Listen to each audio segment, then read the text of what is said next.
Welcome to the Dr. Pat Show. Talk radio to thrive by. Powerful, inspiring, and coming to you live, bringing you stories of people like you and me, busting through and living life full out. Get ready to dare to wonder what your life would be like if you knew you could not fail.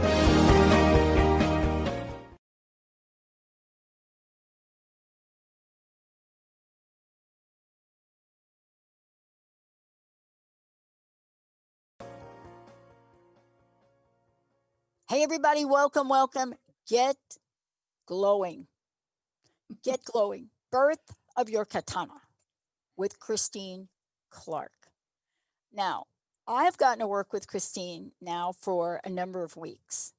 And one of the things I so relate to, and you're going to hear a lot about from Coach Christine, is forging a life. And when we think about forging a life, what do we think about? Well, many of us, we have a sense of it. But what if we had experiences in life that mirror forging a life validating aspect of your katana? And hear what that is. Many questions really get answered here about how do you do this? And this is her complete embodiment of this process. This is, unique and original. And through the work that Christine does, what we find is we find a way to understand the fires of self-employment. We understand what it means to become an entrepreneur, to become a coach. But what if you looked at this beautiful art? I call it an art. This art. It is an art. It's an art, right? Yes. Yep. But this art of creating. We have seen this in multiple movies, blockbuster movies. We've seen it done, but we've never really seen or heard about what goes into this. Now, Christine comes from a place where this is not just an idea. This is living and breathing. What she has been able to do with forging is through her breakthrough coaching, neuro-linguistic programming coach, neurotransformational results coach, motivational, the masses plastic partner personal development coach, elite success system master coach. Here we are, all of her skills, everything. And she says, wait a minute, I can show people how forging a life, how that coaching practice has so many interrelated parts that help you give birth to your katana. Today, get ready for this, because I'm wondering, do you know Benny? Do you know David? What is in your steel? Christine, great to have you. It's a pleasure to be here, Pat. Thank you very much. This is fun. It is totally fun. And you and I have spent some time together, and boy, that question, what's in your steel? It really takes us to the basis. And we should back up a minute. And for people that don't know what we're talking about when we say katana, what folks don't know, once you talk about it, people will know. It doesn't matter if you've watched the movie Samurai Warrior, was that it? Or Kill Bill 1, 2, 3, or any movie that shows that beautiful blade. But it didn't get to be a blade. It didn't get to be unique by somebody wrapping it up and mailing it out to you. Talk about the history of the katana a little bit and how this has become integral into your practice. Thank you, Pat. Yeah, that's a good question. The making of the sword is a whole process. And what we see in the movies, of course, is the finished blade doing its thing. And you're right, it's a beautiful work of art and highly functional. But it starts with just a chunk of steel, just a bar, it's got no real form to it. And it goes through the process of being forged and created in all of those things that happen to it are analogous to our life. Like even just the steel itself. We look at a bar of steel, there's all these different kinds of alloys, they can all do different things. Particular alloys are best suited to make a katana, which is a Japanese style sword blade. But 97% of that steel is just iron. And then that little bit of 3% can be up to a dozen different things that are chrome, that are carbon, copper, molybdenum, vanadium, all make up the rest of it. These are all elements. And we look at us as human beings and what we are, 97%, we're very similar. And yet we have that 3% that's our special piece, our special elements that make us unique, that make us more than capable to achieve and have anything we want out of life. And just start there. And then we go through the process of our lives. And I love the analogy of the making of the swords because it speaks so clearly to all the things that happen to us in life. And, we go through the fire, right? Yeah. Yeah, and it was so fascinating as you and I were working together, right? What was so fascinating about it and, looking at how this is done, and of course, for me, then going over and look at a whole lot of other videos about it was that, here we were, and I watched this process, and then I hear you talk about it. And what becomes very real is that we go through this. We go through the melting. We go through the shaping. We go through and these are my words, of course, they're not official language, right? We go through the hammering. We go through what the sweat is in coming up with such a finely exquisite object. And so are we. Aren't we finely exquisite? Absolutely. We are high functioning, beautiful creations, every single one of us. I want to ask you this. That question I asked all of us, right? What's in your steel? Steel, STEEL. What's in it? We know from a composition point of view, you are familiar with what goes in to this original beginning. Can you talk about this? Because we're really talking about the foundational parts of this. And it's like anything. You go out these days and you say, "Oh, I want a silver necklace," and then you find out it's like 5% silver and it's got a whole bunch of other stuff in it. And then when it turns a color, you're like, "Oopsie, what happened?" How does this work with this beginning step of understanding what is in your steel? Yeah, because all of our elements are unique, and you want to be able to understand your unique pieces, those internal parts that are inherent for you. They've been there since birth. And the same as with the steel. And when I work with people, in the coaching, that becomes really a part of what I do. I meet people where they're at, but Hello, then I'm we gonna. go and we go find where their original pieces are. Um, like one guy, Matt, I was working with, he is an architect. He does really good work. He always is getting referrals. So his workload is stacked deep. He's got people waiting to work with him. One of his challenges is the amount of time he spends with each client. And because he was frustrated with the number of having to meet again and again and again, and people changing their mind, he has to go and redraft and redraft. Oh my God. And we talked about, yes, the mechanics of having a contract, setting boundaries. But what really boiled down to, we got into the deep part of it for him, is that he had the story of when he was in grade school, that he had to work really hard to be okay in what he said barely get by grades. And so he has a story that he has to work hard to make the grade. And so we worked with that to loosen that up so that he understood that he has the ability to work hard, he pays attention, and that the service he provides is elevated, and that he doesn't have to work and work and work and work and extend and spend these extra time with people to be approved of. And so that was part of his Mm, elements, is to understand and change the story. That, mm. not that he has to work hard to make the grade, but that he's already made the grade and now he can stand in his value and make a shift. Isn't that okay? I didn't think about this till just now. Thank you. That is brilliant. But this is so fascinating about this because that story you shared is the perfect example of the katana. I mean, when we say those words, right? I mean, we could say sword.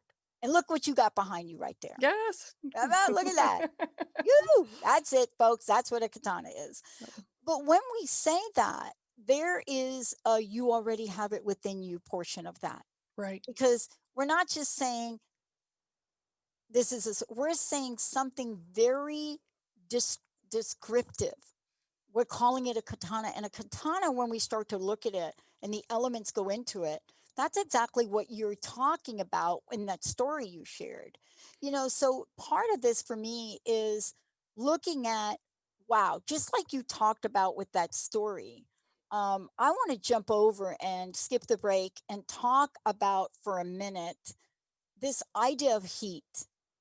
And Hmm. one of the things you do in the work that you do with others, you talk about this heat. And for you, the heat is also an intention because part of this process, right, in working with heat, don't you need to know perhaps where you want to go? Absolutely, absolutely. Yeah, when you take the katana and you put it into the fire the first time, the first thing you do is draw it out into a long cylindrical piece. If you were making something else, let's say you were going to make a sculpture, you were going to make a vessel, you would get it hot and then you would form it into something entirely different to start with. And when we, even in our growing up years, even in our formative years, as we experience life, we are being drawn out and formed. So we already have the ground laid for us, the foundational pieces to take what we are and step forward. Whatever it is you want to create, whatever it is your business that you want to do, whatever you want to be, it's already there because you've been through those initial heats and you're already drawn out into this cylindrical piece. Now, there's a lot more steps to beyond that, but when you can look back at the events in your life, then you know for sure that you are coming from a place of authenticness. Um, that's one of the things I work with people is Yeah. sometimes we tell our stories that whatever it was that happened to us that was telling us that we're not capable or we, are not valuable. And the truth is, no, that's that's resilience. That's strength. You've built those muscles doing that, going through that heat. Yeah. And one of the things I also want to talk to you about is, this first heat, this intention part. Mhm. This part where I don't know how many images we have seen over time, right? And perhaps not intentionally set about what we're talking about, but we've seen it. We've seen it. Let's talk about what it means to have a galvanized vision, because that to me, even if I change as we go, and we're going to talk about that later, the idea of having this galvanized vision, it literally taps into every sense that we have. There's Absolutely. something that takes over and we can see it, we can feel it, we can smell it emotionally. Talk about that because that's also part of this step. It is. When you set your sights on what you want to create, what you want to do, what you want to be, the galvanized vision is taking that motion picture that we all know how to create, but then we want to attach to it all of our senses. You want to attach the sense of smell, of hearing, of sound. And the biggest one is the emotion, so that you feel into what it's going to be like when you are there, the satisfaction, the flow, the ease, the significance that you're feeling. And when you attach that emotional piece, and then you take this motion picture, which is the vision, and you would also hook up sound to it, you hook up smell to it, you hook up touch to it. it really talks to your subconscious. It talks to that inner piece of you in a way that simple visualization can't reach. Yeah. And then when you have that, the galvanizing part with steel to galvanize steel, you dip it in hot molten zinc and it makes the steel corrosion resistant. And so the galvanized vision with all these parts play in together make your vision corrosion resistant so that you can hang on to it, you can ride the waves, and it stays tangible, it stays in front of you, it stays strong, and it pulls you through. The galvanization is creating that corrosion resistance so that we know what life can throw at us. We know how the moods can go up and down. But when you have some resistance to those corrosive pieces, you're going to stay on track. You're going to get where you want to go at a faster rate. And I think that's what we're really looking at. We're looking at, what happens when we show up, when we get this idea. And this is right. This is where you come in. Just like you described in working with the architect, we get things rolling.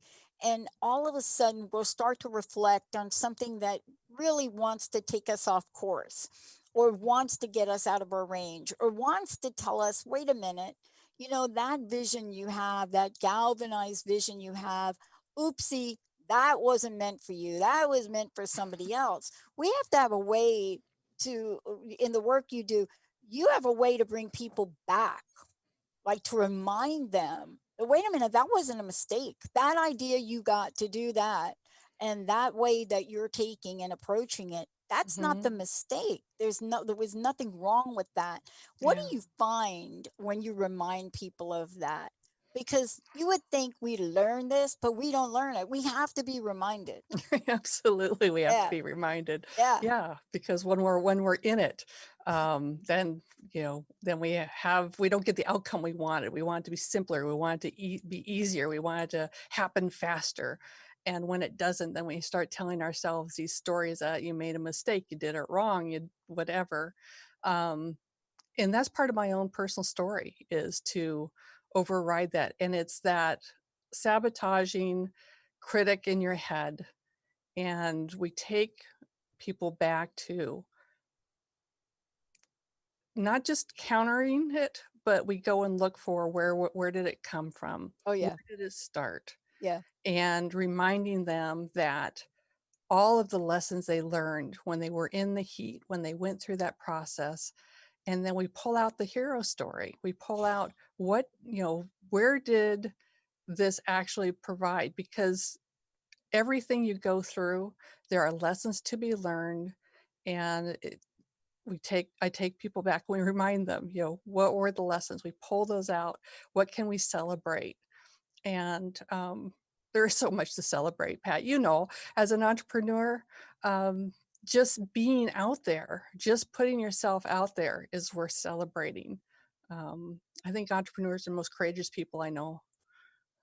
And boy, I'll tell you what, this is the part where when you say yes to that, every ounce of doubt, everything you Hmm. thought that whatever, I mean, look, when I graduated in 2001, for 2 years, I had a reoccurring dream that I didn't really graduate, that somehow they found a class I did not take, and I was 3 credits short.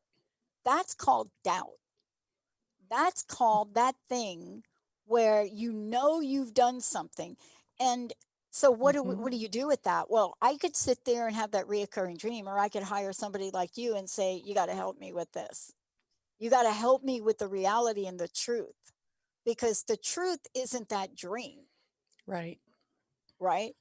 What do you Mm. find when we look at this that helps us go from those 2 years of that crazy dream, to literally stepping in the fire? Because I had stepped in the fire and started this show, but I didn't start it until '03. And from '01 to '03, that was the dream. So I wasn't quite in the fire, but I knew what I didn't want to do. How do we go from that intention to take that step in the fire?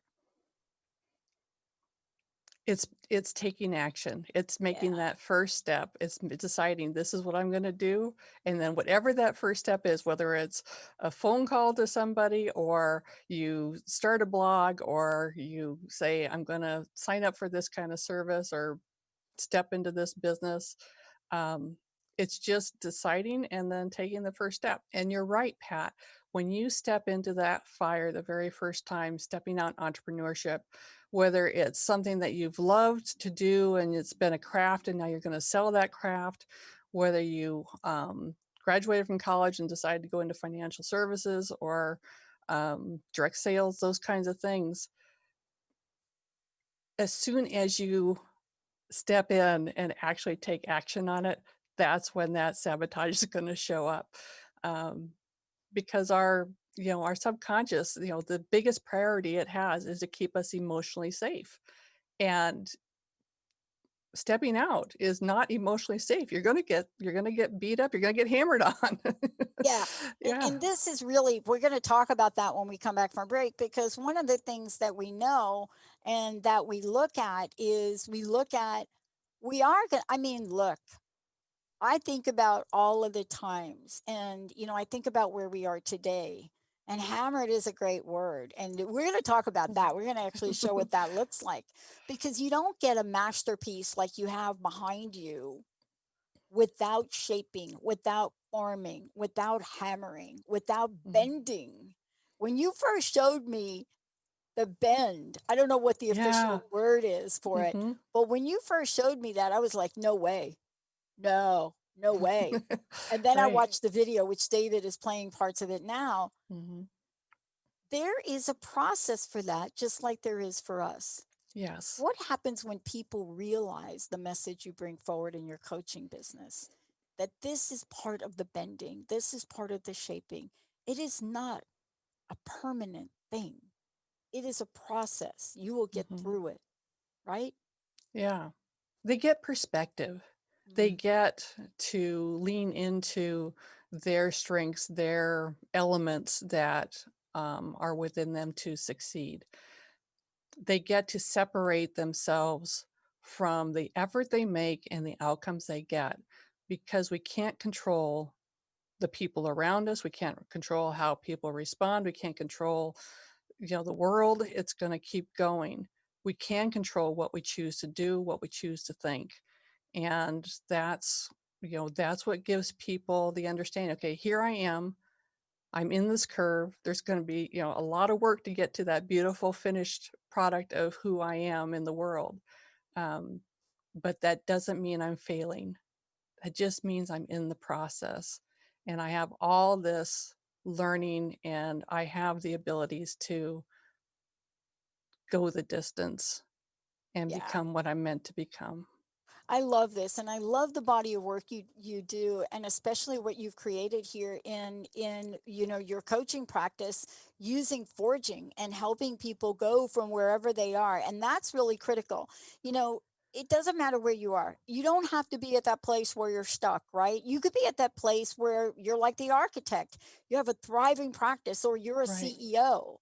But there's something else you desire to do or bring into the world, and so it applies across the board, right? Whether you are that person or you are really somebody like me who has a reoccurring dream that's not the truth. Doesn't it apply to wherever somebody is? Absolutely. And I love meeting people where they're at and working from there with them. Absolutely. Well, I want to take a minute before we go to break, and then we'll come back and we'll talk about one of my favorite parts of this.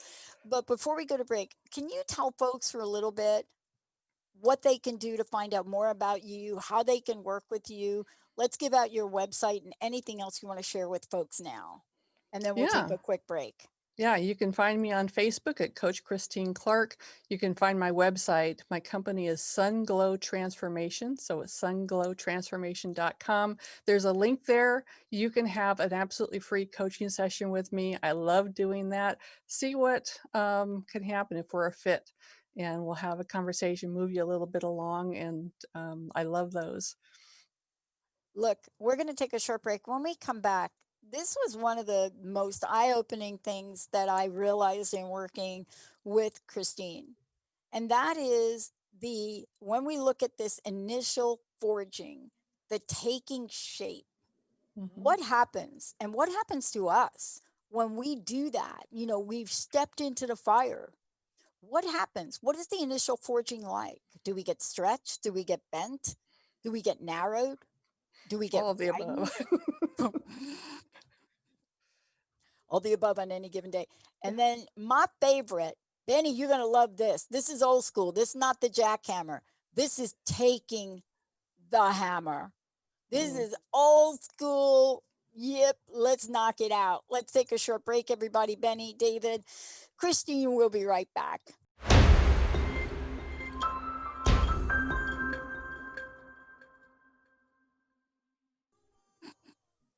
Chaka Khan? No? Yeah, Yeah, absolutely. Ah, love that. love that song. That is it. That's what we're talking about today. Look, get glowing. Birth of Your Katana with Christine Clark joining me here today. Look, before we talk about the initial forging and the taking shape, again, please remind people how they can work with you because we're not just talking about this, metaphorically. These are the steps that you work with in your coaching practice, Mhm. not just physically and action oriented, but about the mind, about beliefs, about changes. How do they find out how to work with you? Also, how do they find out more about you? You can find out more about me at my website, sunglowtransformation.com.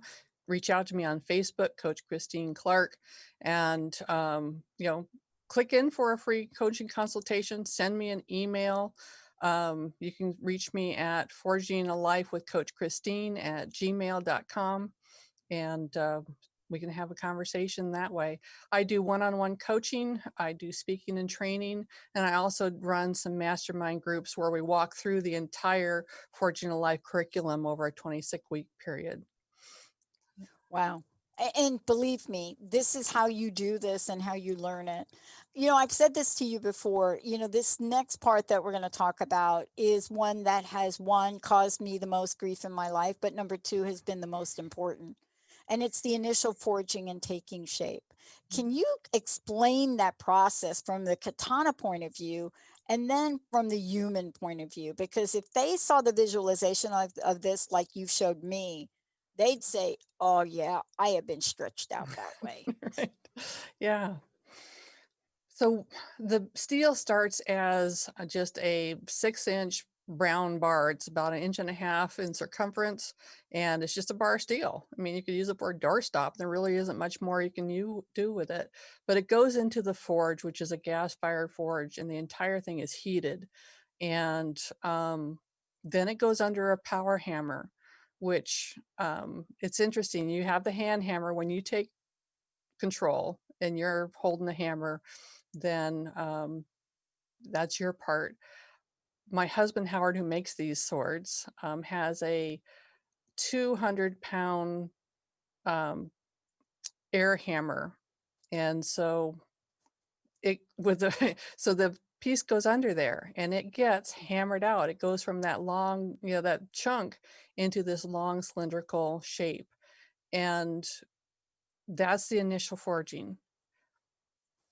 From there, it gets bent into a big horseshoe shape.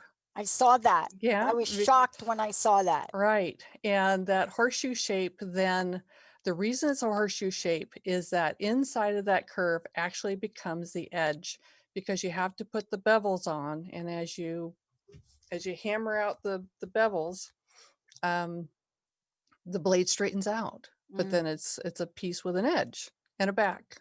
mhm. For us, for human beings, whenever we step into going for our dreams, creating that thing that we want to have be do, we are that chunk of steel. We are not much shape to us. We're definitely don't have the functionality, and we go into the fire. And the first thing we do is we get drawn out. Those hammer blows are all those beginning steps to get us on the path to where we're going to be. And the hard part is that when you're right at the beginning is probably when you have the the hardest time, because that's when life's going to beat you up because you're new, because you haven't experienced it, and you're going to make mistakes, and that's normal. And then once you're drawn out, um, then you're on your path.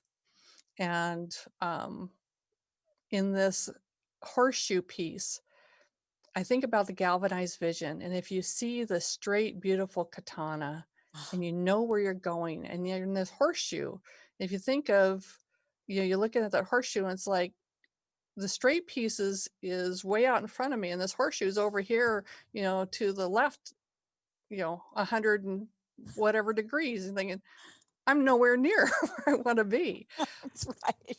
But you're in the process, and then as you take those bite-sized steps that put the edge on the sword, you straighten out. You bring it around so that you're heading in the direction you want to be. And That is a natural process. And that's what I'm fascinated by, and I want to talk about this.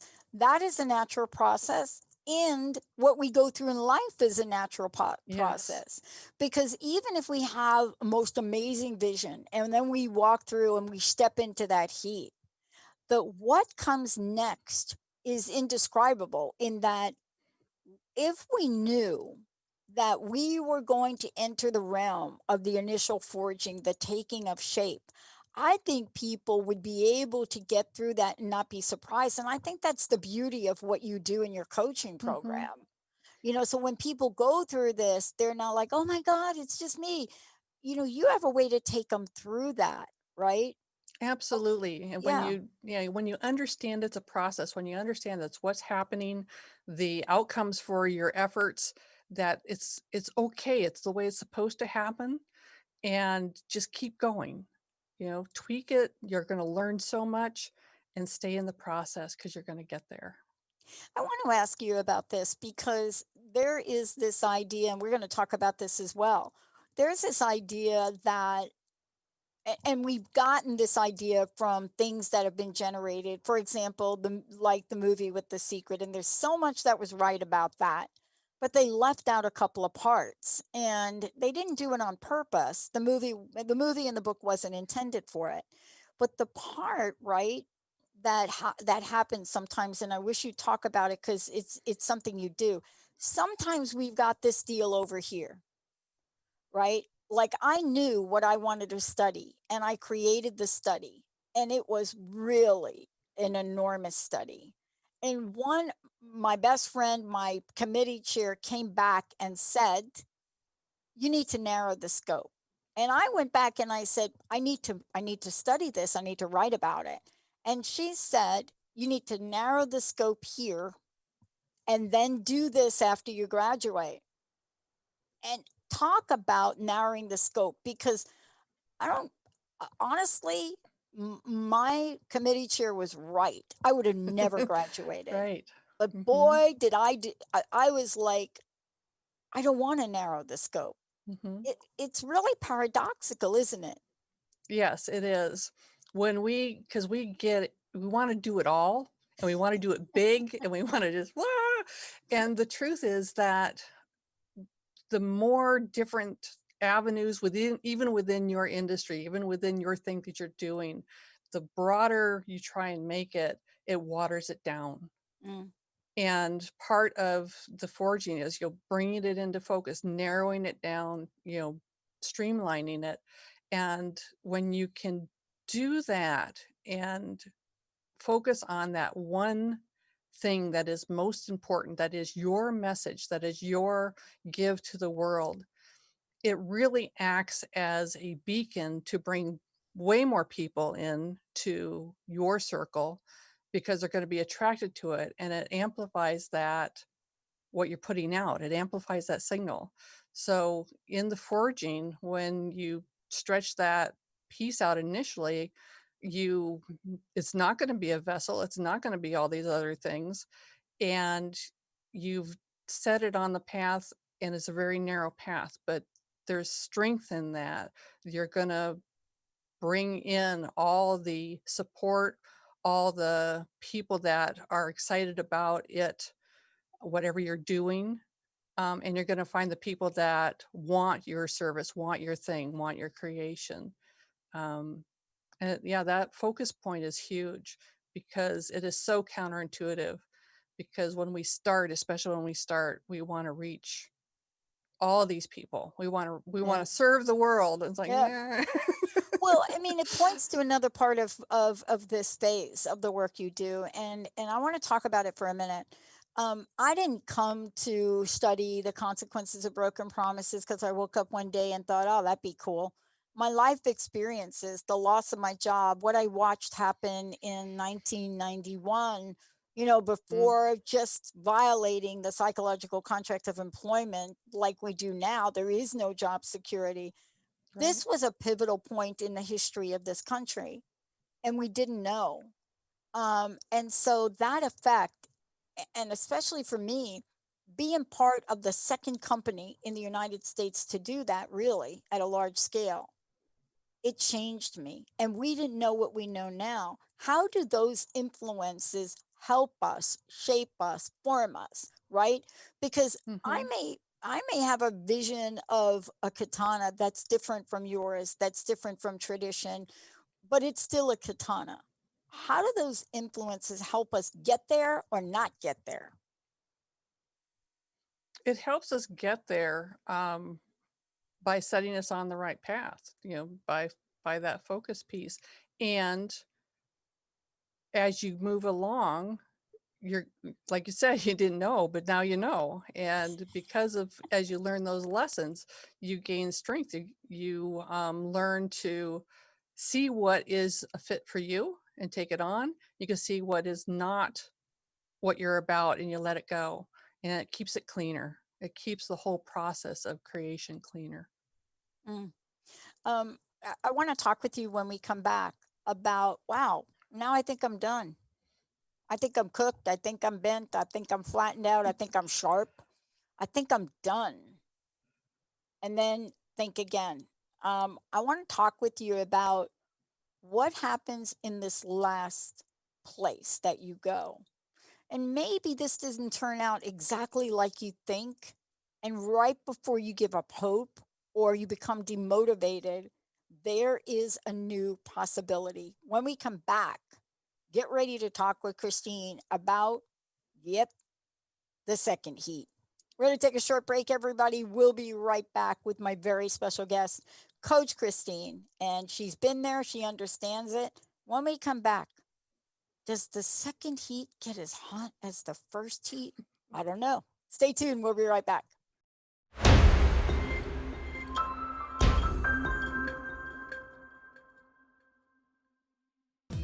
Yeah, it's a heat wave, and I'm telling you, it's not just burning in your heart. Get glowing. Birth of Your Katana with Christine Clark joining me here today.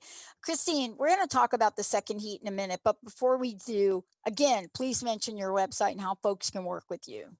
Absolutely, Pat. You can find me at sunglowtransformation.com.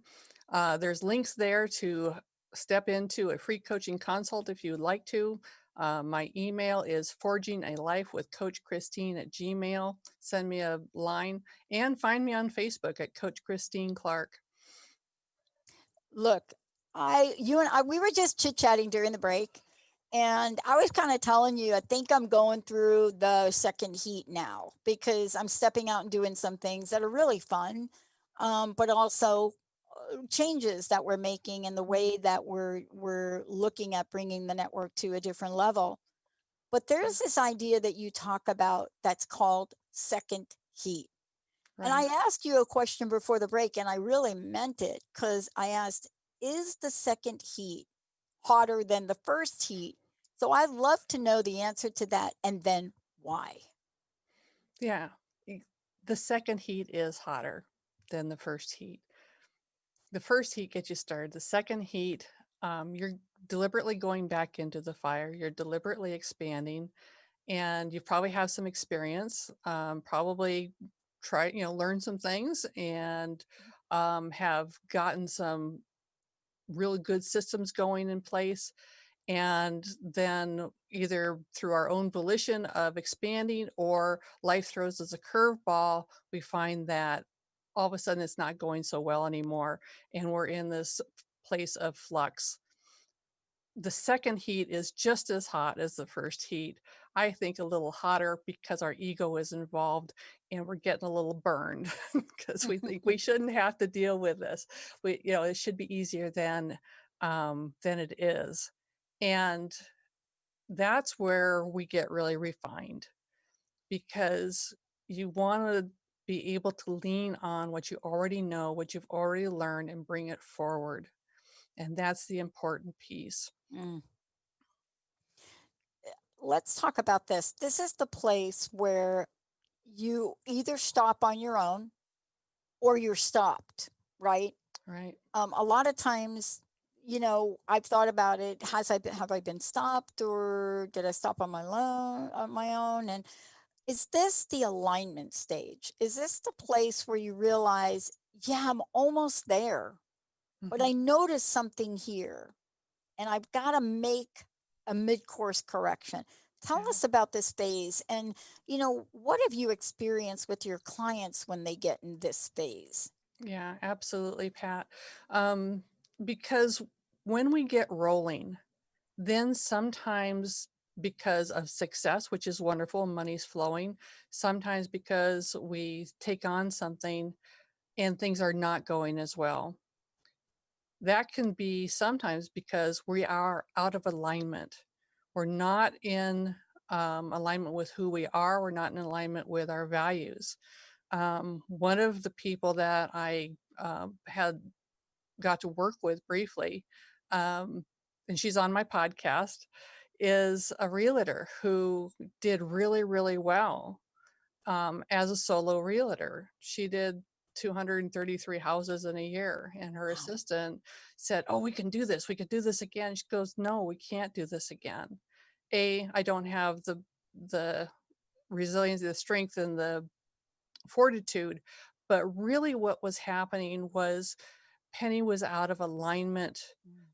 and that the people were more like transactions, and she wanted them to be more. She wanted to have a connection and really be of service.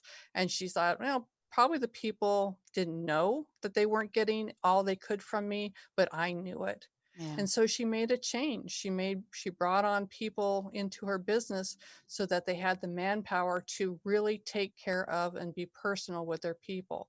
And that can happen when we expand, when we change. Sometimes things are don't feel right because the way the culture of the business is going, the way we are operating is out of alignment with who we are and what we want to put out in the world. And if you ignore that, you're going to crash. At some point, you're going to crash. Yeah. But if you can reel it back in and say, okay, what's important to me? What do I want my people I'm serving to experience? How can I create that? Um, and there's all different kinds of ways that can happen, Pat. The thing that just jumped into my mind is the fact that um, as a parent, you step into business, especially if you're doing home business, you're blending your relationship with your spouse, your relationship with your kids, with your business. And sometimes when the business is doing really good, we're spending an awful lot of time there. And then am I paying attention to the relationship with my kids?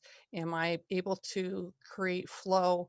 Am I out of sync because of what's going on? And that's when you have to take a step back and Yes. decide, how can I make this work so that I am in integrity with not just building my business, but being the kind of family person I want to be.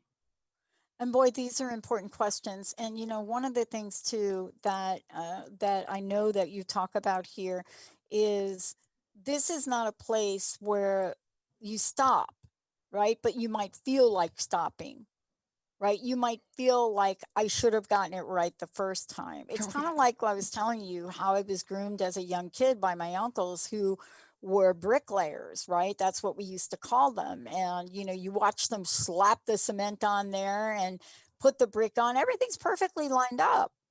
And then you try to do it. And you realize that It's hard, these are people that have mastered this art. You right? know, that the first time you take a scoop of that cement, you throw it on and you realize one quarter of the cement is on the brick and the rest is somewhere else. Right.